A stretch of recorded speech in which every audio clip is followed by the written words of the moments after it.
True Story is a documentary podcast powered by the Institute of Documentary Film. You can find news from the world of film on all the common platforms such as iTunes, Google Podcasts, or Spotify, as well as on docweb.net.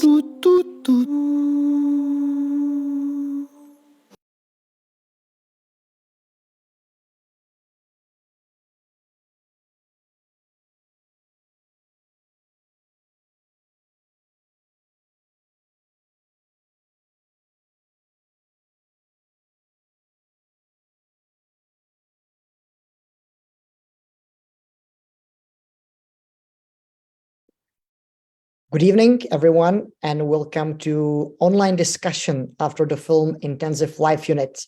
Welcome to the KineDok program. KineDok is activity that's organized by Institute of Documentary Film, and we mainly focus on community-driven distribution outside of the cinemas, which is the case of online streaming as well.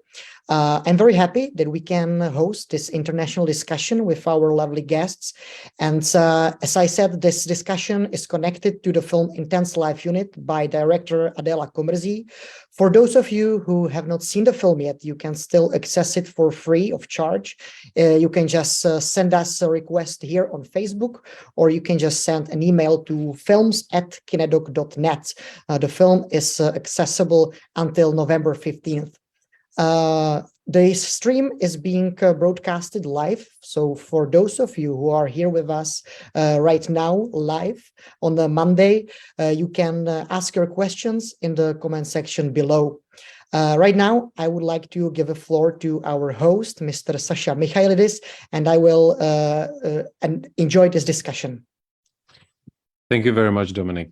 Hello, everybody. Thank you very much for joining this discussion about an important topic, about an important film.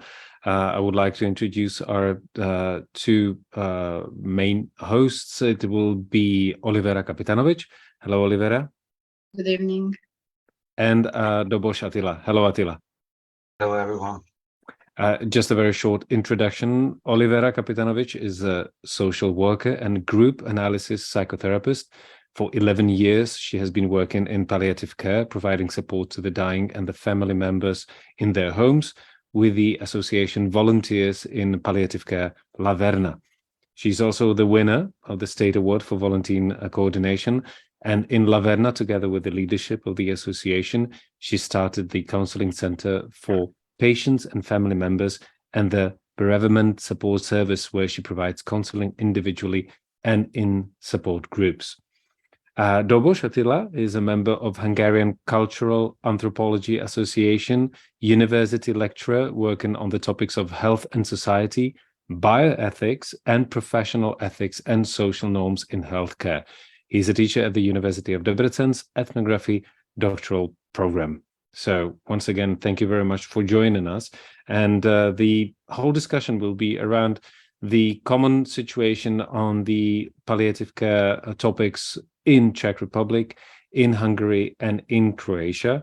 We're going to try to find out what are the common points, where are the differences, and what probably should be done in the near future and in all of the countries to make palliative care more accessible and better.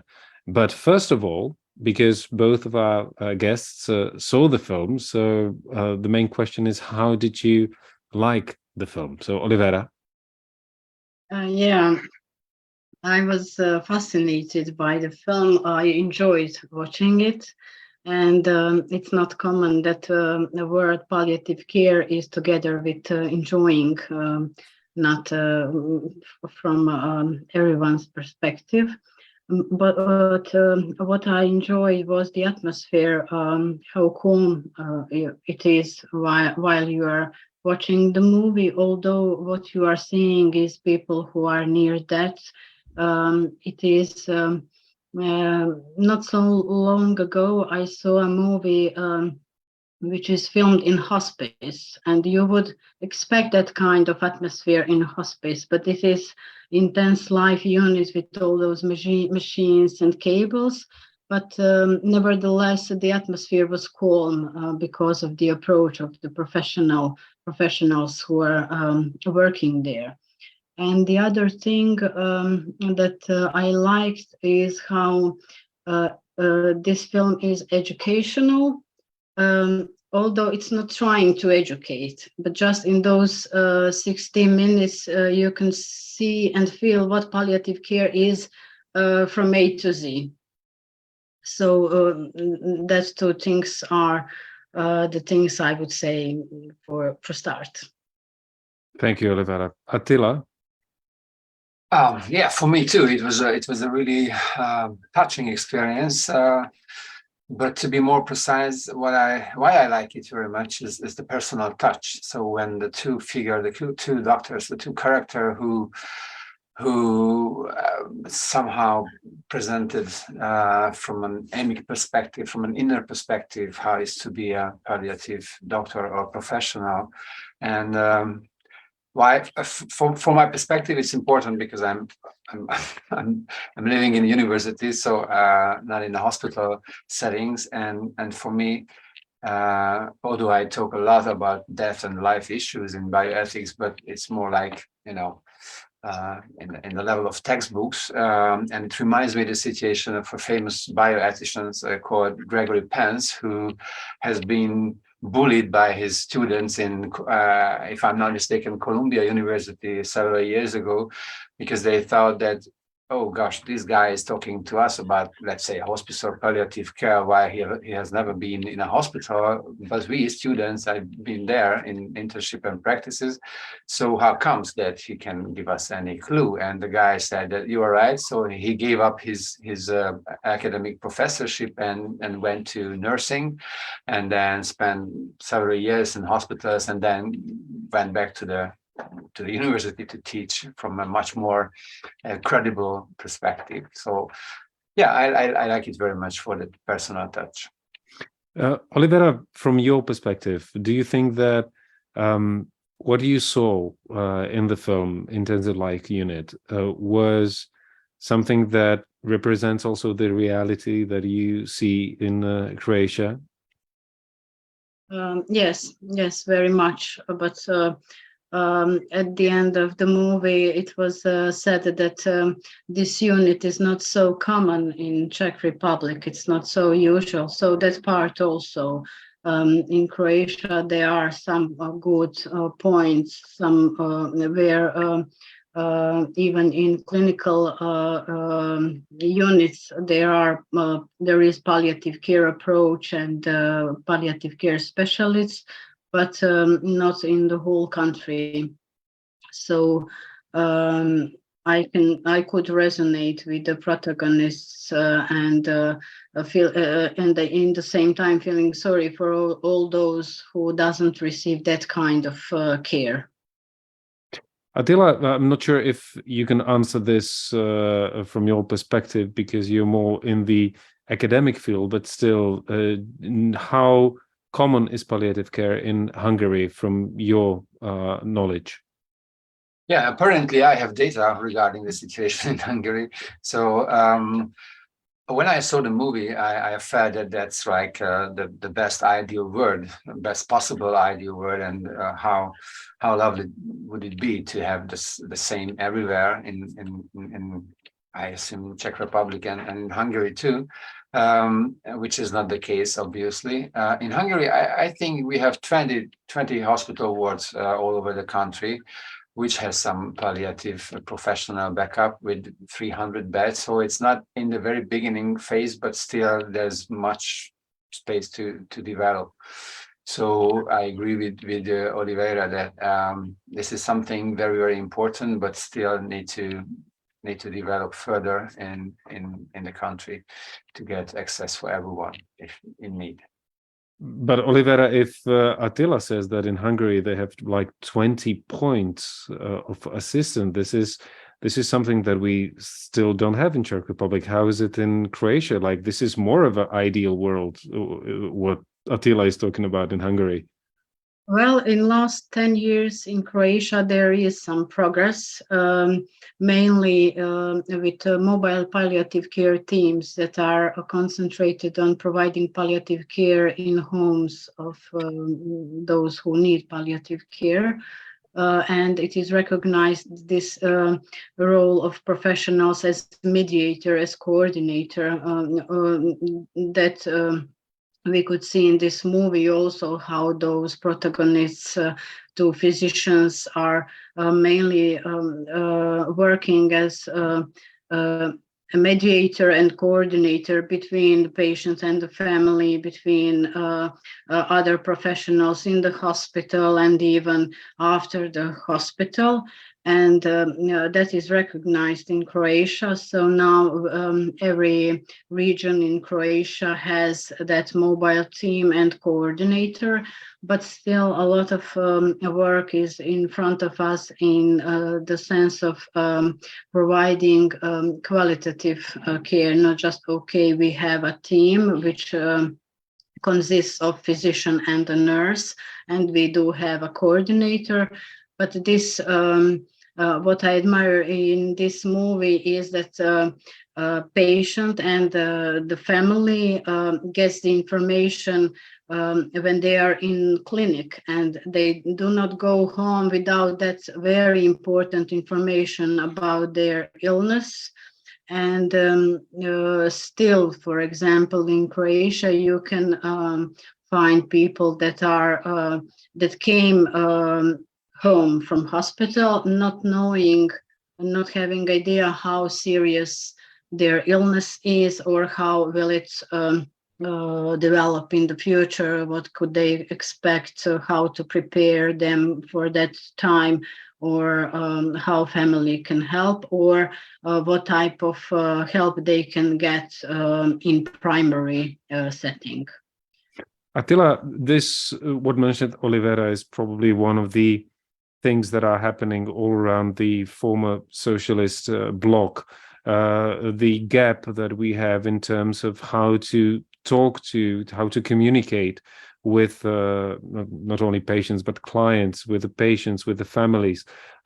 Is this something from the qualitative point of view that has changed in Hungary as well, that you can see a progress in terms of communication, especially in these exceptional cases where a real effort is need to be done? Yeah, it's a good point, and it's really hard for me to answer because as in medicine in general, unfortunately, we can say that there are two curriculums. There is an official one and there is a hidden curriculum. The official one claims, yes, of course, we have changed the curricula last 30 years now. Everyone knows how to talk, and you know, this whole paternalistic approach has destroyed and diminished. But in fact, in reality, the landscape seems quite different. So I wouldn't say that this is in the best shape. I would say that I believe that there's a lot of boundaries and restrictions which doesn't help the situation. For instance, lack of time, lack of workforce. Even lack of facilities where you can have those intimacy and for chatting, and so I think in reality it's really not a nice picture. Olivera, are we talking in general, not about a system, like a very precise system in Croatia that works within the palliative care, or we are talking about patient individuals that make it look like a system? Well, it depends on professionals, on their education, on decision makers, and how they fulfilled that mobile palliative care team. Was it just to box to be checked, or they really try to find people who are interested, motivated? And we could see in the movie how that is important, to be motivated, to have that kind of a personal touch and feeling for those people who need palliative care. So I think all those everything counts, not just okay, now I am a nurse or I am a doctor, I am a social worker, but it depends very on my competency, my motivation, and of course the system. We had in Croatia 10 years of trying with the individuals who were trying to provide palliative care, but not in the system. And they were good professionals, and patients that had that type of care from them were satisfied, but that wasn't a system, and it was without future. So this type of care now is better, but of course it needs more development and more heart in it and profession in it. But if Attila was talking about like two parallel systems, the official and the hidden one, how does it work in Croatia? Is palliative care part of curriculum, for example, that is set and has the standards that you are looking at? Partly. It is in the system, not just individuals who are trying to provide care. So it is in the system. It is paid from our health fund, but still developing in sense of complicity, in sense of doesn't every Croatian gets the same quality of palliative care. Although in his region there is mobile palliative care team, there is a great gap between health and social security, I would say, and within the health system, gaps from primary to secondary, or within the primary health care, a lot of professionals doing their job, but not so coordinated. And that is why those teams are meant to be coordinated so that the care would be coordinated. Attila, is the same situation in Hungary? Because what Olivera was talking about, the disproportion between the health and the social care system is sometimes very frustrating. Do you experience the same, that you have less coordination than it should be in this area? I believe I'm not the proper person to give you an adequate answer. But in theory, what I can say is that, yeah, it's very like the same. So there's no real connection between the two, or if the connection established, this is not driven by the system, but by active agents like NGOs, associations, or Olivera said, individuals. Although we all know that the reason for all or the cause for all sicknesses coming from society, to speak with Rudolf Virchow, a famous physician who established public health. So yeah, what I see in my career in the academic life, in connection with Western countries, that the so-called public or community health, which means that they try to focus on one community from different angles and different dimensions, has a great emphasis on this connection to take social and health system with the same hand. So to see what is happening in one side has a very direct impact on the other side. I think in Hungary is not really well developed. Olivera, you wanted to add something? Yeah, why those gaps are important, because every gap a patient or family member then needs to fulfill, and it is hard enough to be ill and to have all those symptoms, and family member trying to work and to take care of the patient, but all those gaps then they need to overcome if there is no coordination within the system. Attila, Olivera was talking at the very beginning about how people still sometimes do not know their diagnosis, or they don't know the current situation. But it's not only a problem in terms of communication between the healthcare system and the patient, but also towards the family. Are the family members, or is the society in Hungary, because in Czech Republic we see that sometimes the society is not ready to ask for the information, to step aside from the previous system that did not deliver information, just like said, you have this and we are doing something, maybe sometimes even not saying we're doing something. Are you experiencing the same? Is the society ready to ask? Mm-hmm. I think it's a really nice question because in a way it's correct. The society should develop to that level to be there enough to make claims clearly and directly. But from the other side, or on the other hand, I would stress that that's the responsibility of the service provider. So again, here comes the hidden curricula. Although we teach all the day long, that's your obligation to provide enough information in the level or in the way the patient will understand. So it's not just like give you something, but you have to be sure that the message is delivered to the patient. So the patient has a clear understanding of what is it.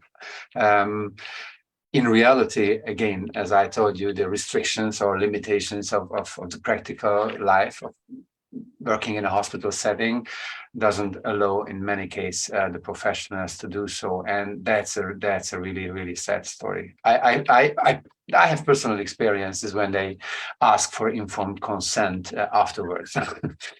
So you see, it's a really sad story. Yeah, still. Olivera, how is the situation in Croatia? Do Croatians ask much more? Are they ready to confront the healthcare system for information? Some of them are, but I would say those who are elderly, not so much, and younger, they're trying. But healthcare providers are used to those who I mentioned first for elderly, and they provide with that type of answering.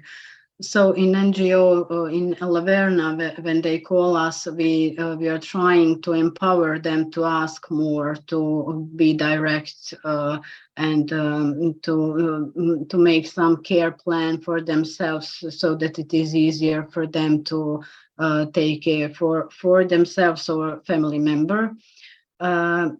I have an experience of a woman who called me and told me that oncologist said to her that her husband will take no more chemotherapy, and he said to husband that he's not strong enough to receive chemotherapy, and that now he needs to go home and become strong. But that wasn't the plan, that he becomes strong and to receive chemotherapy. It was just the way he gave the ball to the wife to provide that bad news to her husband, and she called me and asked how can she communicate that to her husband. He is home and trying to empower himself, drinking those ensure, prosciure, or whatever, so that he can continue to receive chemotherapy, although that wasn't the plan from oncologist. It was 5 or 6 years ago, so I hope now it's not so common situation, but still I'm shocked from day to day about some other examples. So it's I think the job from palliative care professionals and all those who are trying to bring beauty of palliative care in society is much on educating public and all citizens what palliative care is and what does provide to people. So they ask for that and insists on having that kind of care. But part of the education is not only about asking questions, but it's about how the society responds overall to the topic of death. Attila, I know that in terms of Czech Republic, we move death aside. We put this topic to the very end of the corridor. It takes part also, for example, with the graveyards. Many of the graveyards are outside of the villages, so they are not part of the village as they were previously, for example. So how is the situation in Hungary regarding this kind of topic? There might be some cultural differences, because I know that as much more south we go, the discussion about death is becoming different, and this might be the same in Hungary and in Croatia. Central Europe is really complicated in terms of the topic of death. So how is it within Hungary? Part of the Central Europe, but also a little bit souther than we are. Yeah, compared to you only, but compared to Croatia, we are like, northern countries. I know. Yeah, first a methodological concern. So I feel a bit strange myself in the position of spokesman of Hungary. So the more general statement you would make, the more weak your claim is. So your position. Yeah. I would say that death is a sort of a taboo. That's a very Western kind standard, as I see. So we are going to that direction, that we're focusing on happiness and enjoying life and young and active adulthood, and the elderly is not playing any role anymore. Although the number of elderly is increasing, so maybe there will be some change in that, but we don't want to deal with death. It's behind the curtain, and as I see, this is not really well discussed. I mean, the importance of the question of death. We are living in nuclear families, not in big families anymore. So the younger generations has no personal experience on following chronic sickness, for instance, up till death or agony. Immediately, everyone is put into hospitals, and it's in their private secrecy. Agony and death is considered there, and if the patient is lucky, then one of the hospice services or cares are available for them. But it's not really well discussed. I believe that this is something very important to improve for younger generations, but that's not typical for Central Europe. I guess it's more like Judeo-Christian tradition in the Western world nowadays. What about the question of death in Croatia from your perspective, Olivera?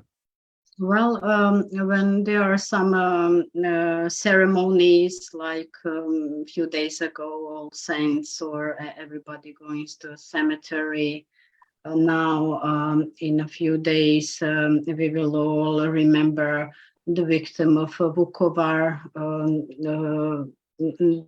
and in a group, in a collective way, we do remember and honor and are ready to talk about it, but individually not so much. And I would say that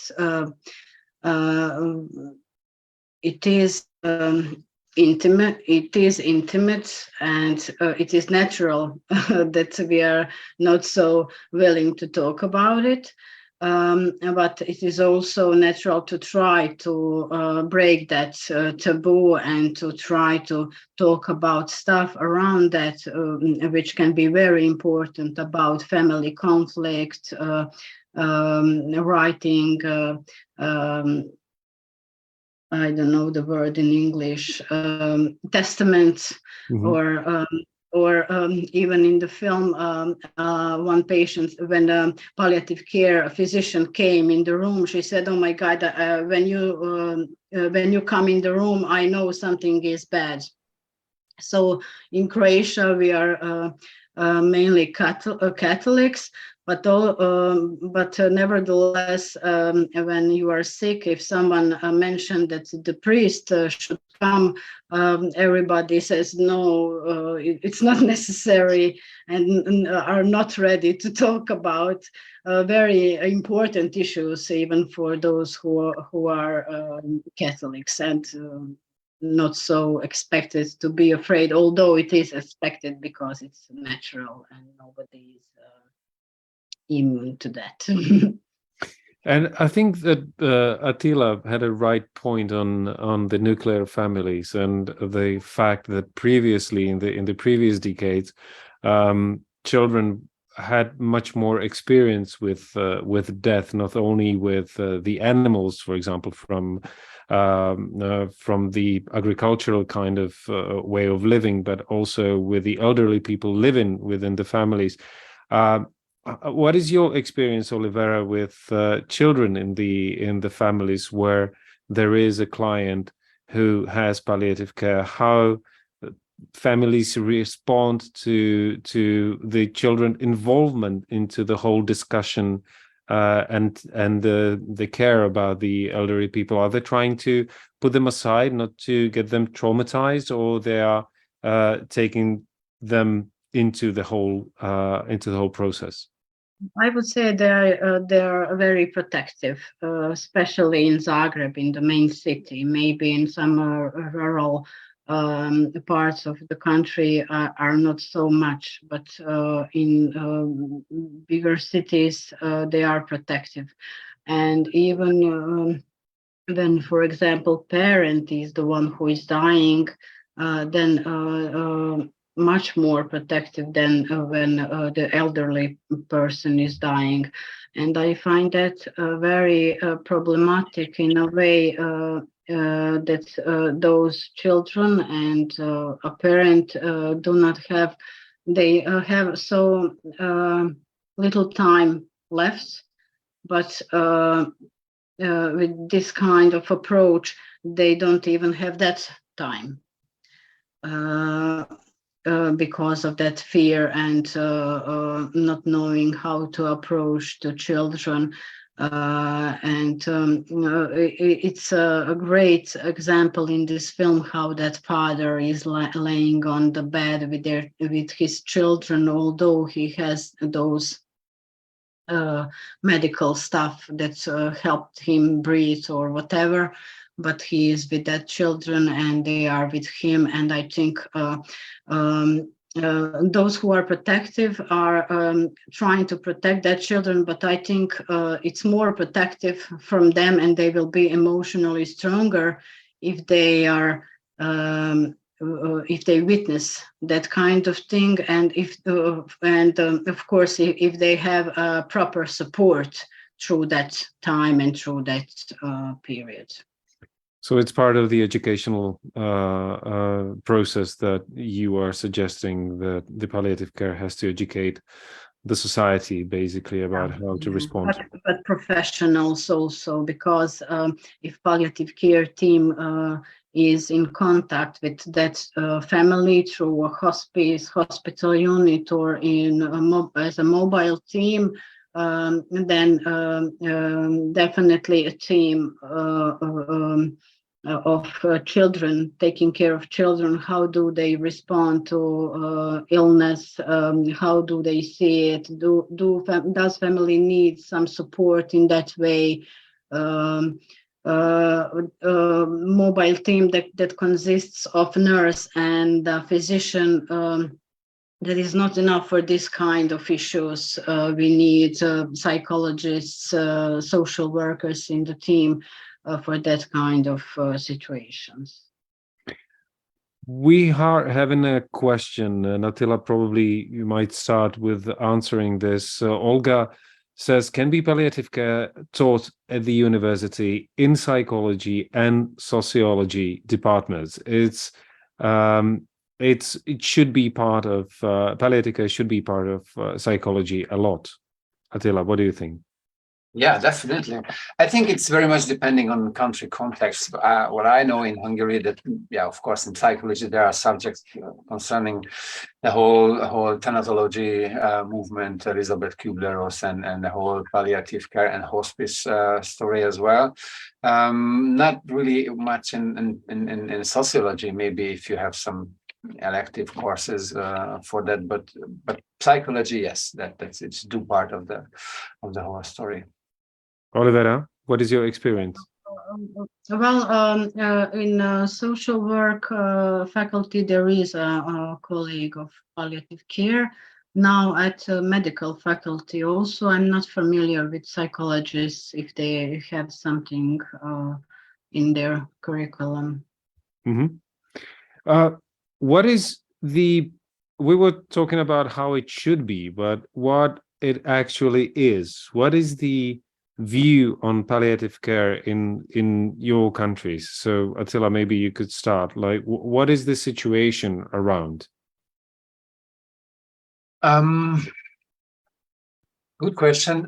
This is a point where maybe we cannot make a clear distinction between the hospice service and the palliative care. At least in Hungarian context, we know that it's two different things, but in many cases they have the same organization, or they have the same professionals who are working for both processes. And as I see, in Hungary, we have a nice tradition back in the 90s, beginning of the 90s, where the first hospice and palliative care association was established.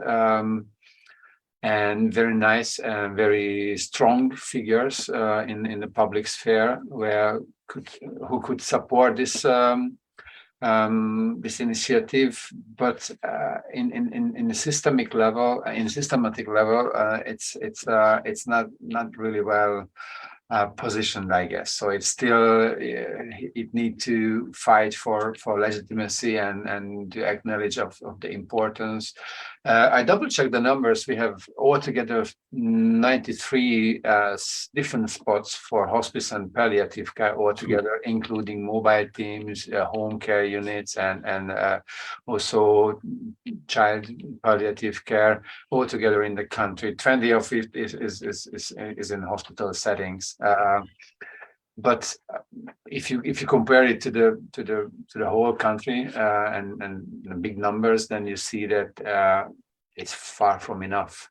And I don't know the numbers, but I believe, or I think at least, that financially is really underfinanced. So there's not really much support for them to provide the best possible care. But still, like, the structural beginning is there, like 93 points. It's a really an impressive number. Olivera, what is the perception of palliative care in the Croatian society? In my experience, all those who had someone who was dying and died, they are much more sensitive to hear about palliative care, to stay when it's on TV, to stay on that channel. And when I'm talking to someone and saying, where do I work? On the other side, I can see if a person had someone who was dying that was close to them or not. In last, I would say, 10 years that the system began to develop. Maybe last 5 years, some intensive work with media was begun. Not intensive work, but any work. And for example, when we are celebrating World Hospice and Palliative Care Day in October, then we organize, Verna as an NGO organize at the main square in Zagreb, organizes an event, and we are offering spice plants of spices, with a slogan that volunteers are spice of palliative care, and that palliative care is a spice of society. And media came and everything is great. But the story in the media is about volunteers as a heroes. Not so much as about palliative care that's dying and what those volunteers provide to those palliative care patients and their families. That is what I concluded watching that. Attila? Yeah, indeed, I think it's really important to mention that the media has a big responsibility on that. So that's why I welcome very much and very warmly this movie, the Intensive Life Unit, because what I feel, although I'm not a very typical consumer of media, but I mean in Hungarian context, but what I feel is that there is lack of media coverage of this situation. It's more like the tabloid kind, when there is a celebrity or whatever, but not the whole idea of what is the really amazing job the people are doing and sacrificing even their life to support those in need, and all the NGOs. Mostly the biggest, so the vast amount of the job is done by NGOs and associations whose financing is not really straight, or at least dubious. So it means that it's not granted that they can work in the future. They need to fight for the resources, and media could help a lot to give attention or to raise awareness about this situation, I think. One of the sorry, Olivera, you want to No, take? that I mentioned volunteers and those media. I remembered how when we were talking about how palliative care is viewed in public. We have twice a month supervision for the volunteers, and we gather and talk about their home visits. What did they see? How did they feel, etc. And the last time they were talking how when they started volunteering, and for example, after work, they are going to a hospital or to someone's home. When colleagues asked them where they are going, they wouldn't say that they are volunteering in palliative care at the beginning. And when they said that after some time, the reaction was, oh my God, how can you do that? It is mentioned in the movie also. So it's in public, it is yes or no for palliative care. Either you are sensitive to it, or, oh my God, how can you do that? And did they say why they hide it at the very beginning without anyone asking? Like, was also their own internal feeling that if they say something that they might go into a discussion that they don't want to face? Exactly. Not being able at that time or prepared, or not wanting just to go that way. But with some experience in volunteering in palliative care, I think they empower themselves and in a way grow up emotionally and in other ways, and they were ready to say, and they got the reaction they expected, only they were now prepared how to respond to it. We have an interesting comment from Adam. He writes, I have experienced the palliative care from the mobile hospice house, and I have not heard about palliative care in hospitals until watching the film. It seems things are changing in Czechia, but I think the hospitals are actually not designed or ready to have palliative care departments, since the healthcare system is already so burdened and underfinanced in Czechia. Maybe the palliative care should stay mainly in hospice houses. How do you feel about this, Olivera? Is it a common opinion, or maybe I think that should be discussed more? It is a common opinion from professionals working in hospice, not educated in palliative care, and from those who are paying from our health department. I do not agree with that, because it is very important when you have, if someone who is important to me is in the hospital and receiving bad news, it's very important that the person who is giving that bad news is well educated in palliative care. And if that person I love needs some kind of treatment, I would love to be prepared for that treatment home. I would love to be educated in the hospital while my loved person is there, so that I can be prepared home when he comes home, for example. So it is very important that in the hospitals is some kind of palliative care. It depends on what kind of hospital is, how big it is. That can be this kind of team that is going around the hospital talking with the palliative care patients. It can be as a unit. That doesn't matter so much. Although we have we had a collaboration with one hospital in Zagreb, and for the volunteering in hospitals, it is much easier if it is a unit, because professionals there are educated. They know the role of the volunteers. They know family can stay for the whole day if a person is expected to die in next 24 or 48 hours. They communicate that to the family members. They can stay there for a long time.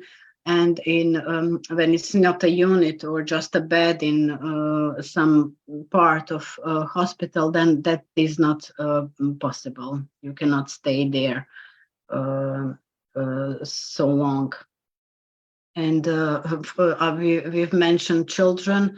A lot of parents, when they are dying, don't want to die at home. If there are little children there, they cannot, maybe because of the symptoms, which sometimes can be pretty bad. And it's not just this emotional part that they couldn't support the children, but really the symptoms are that bad that it is that I would agree to them that it's not good for children to be there. Or for respite care, when someone needs to rest, or that type of reason is hospice is more appropriate. But sometimes symptoms are that you need to go to the hospital, and it is when you are going, or someone you love, then it is important where that person will be and who will take care of that person. That's why I think it's important that some kind of palliative care is in the hospital. Attila, one of the main questions that the film brings is also the ethics of medicine as a whole. Because we are getting into the position that medicine is very powerful. People are living longer. There are many opportunities how to make people live longer, but it also brings a lot of questions that probably we don't even know the answers yet. How much do you see that, or do you feel that palliative care would have to be part of healthcare system anyway or anyhow, because of how long we're living, how much longer we're living thanks to the healthcare system? Okay, I think we have time to discuss that. Yeah, you have about 7 minutes for this. Okay, I would need like 2 hours. First, I think there's an assumption which is not evidence-based in your question. many claims that the reason why we live longer is not because of the healthcare system, but because of the quality of life we have. So the access to quality food, the access to quality time to spend, to rest, and so not because of the healthcare system or medicine. But you use the word medicine is going to be more powerful. Indeed, it's true, not because we are living longer, but because medicine takes over so many parts of our social life. So just because we are able to develop, how should I put it simply, technical answers to certain questions, it doesn't mean that we need to do that. Just to give you an example, in your childhood and in mine, when I was not behaving properly in the classroom during primary school, most likely my teacher called for my parents and discussed with them that how should they discipline me and try to show me some ways how to behave properly in the classroom. Nowadays, they would ask for a psychologist and try to figure out what kind of diagnosis they can establish for the kid and what kind of treatment or pills they could give to the kids in order to behave and focus properly and standing still and listen. So there is a problem, and while in previous decades or hundreds of years we have other institutions and settings to answer those questions, now we have answers from medicine, and this is the process, what we call medicalization. And you mentioned that's why medicine become more powerful, because it is giving answers to us, technical medical answers to questions which not necessarily need medical answers. So to put it simple, it's a real danger, but that's not something what we can easily change, I guess. It's a question of so many factors, including pharmaceutical industry, for instance, which has huge power. We all know that. Of course, there is an ethical principle, to be honest, without any tradition, that we have to longer the life as much as we can. That's something very modern, very new, and many would disagree, of course, that is not the case. It's not the real original initiative of medicine. If you have a glance on history in Old Greek and traditions and literally almost everywhere, they don't pay attention to those who are dying. I mean, they say that, okay, if there is a very severe disease, try not to have him. There's a second life in heaven or something. So it's not our business. You need to have on those who you have chance to help with. This kind of longering the life to, let's say, infinite without any taking into account any human aspect, that what is the best good for the family or for the patient, is a very weird thing, and it's very debatable, of course. And in bioethics, there is a huge ongoing discussion where to draw the line for restrictions of the possibilities we can give by the help of technology. So to put it simple, or to sum up, the idea is that although we have more and more technical answers, it not always helps us to achieve what we want, because medicine is just one institution in our world, and there are many other institutions what we tend to use and we like to use to solve our issues, and that's what we need to be very careful about, I believe. Olivera, maybe it's also a question what palliative care cannot solve. Where are the borders when you have to say to the clients, to the patients, to the families, or to the professionals that are trained or have discussions with you? What are the things that you say, like, this is an area where we cannot go further with palliative care? This is something different. It is different in palliative care because the first principle of palliative care is the autonomy of the patient and respecting his will. So even though if he refuses some treatment, he deserves care no matter his decision. I think that should be the case in public health over every aspects, but in palliative care especially.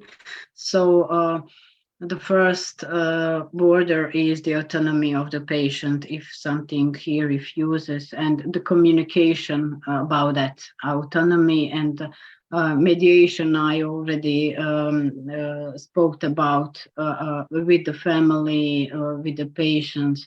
And we can replace heart with the machine or lungs with the machine, but not forever. And maybe that time will help patient to consider what does he want, or to ask him what are his values, or to help him to conclude something that he wants. But the autonomy of the patient would be the border for palliative care. I think this is a very good ending to this discussion, the autonomy of the patient, because this is exactly what Intensive Life Unit is talking about. It's the main topic of the film. Thank you very much, Olivera. Thank you very much, Attila, for being part of this discussion. Good luck with your work, especially for you, Olivera, to be able to find volunteers and to find the professionals that will be willing to help. And Attila, within the academic dispute, to have a lot of open minds around, not to talk to people that are closed and conservative, because we know how difficult the discussions afterwards are. And to all of you that are watching, thank you very much for being part of this discussion. And again, we have to remind you that if you haven't seen the film yet, or if you want to recommend it to someone who haven't seen it yet, so you can see Intensive Life Unit on KineDok in the countries where it is available for free till tomorrow. You just write to the email that is part of this topic of the discussion, and you can get a voucher for the screening. Once again, Olivera, Attila, thank you very much for being part of the discussion. Thank you. Thank you. You're welcome. It was a pleasure. Yeah, please. Bye-bye. Bye and good night. Good night.